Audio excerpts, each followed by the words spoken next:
बाबा अदुना Mikael Hembrom आई दिन पढ़ाओ का लोयला स्कूल काठगुड़ी रे और मोस्ट नंबर हुए एंते रेस करना एंते परसेंटेज दो हुई ना 66 फर्स्ट डिवीजन अमा पढ़ा ओक्ते रे कोई को गोड़ो से सपोर्टिंग जाम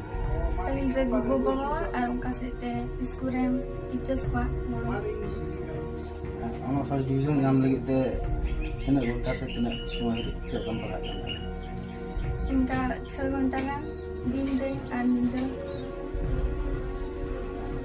कोई को हमरे गाती को से क्लास 10 में पढ़ाई क्लास 9 उनको मां कलम मैट्रिक को होला तो उनको को लगी चलकन पढ़ा गया जब उनको मज को करूं तो और मज को हार्डवर्क दी मानते उनको मज को दाड़िया